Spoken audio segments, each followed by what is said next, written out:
When they say God's thoughts are higher than man's thoughts, it doesn't mean that to think like God is unattainable for us.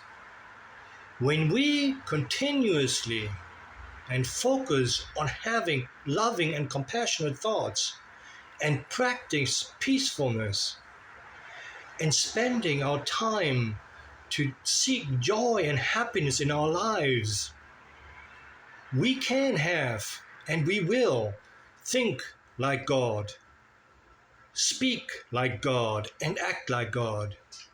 And when we achieve that, our ego-driven, sinful nature will be transformed into a spirit-driven, compassionate nature.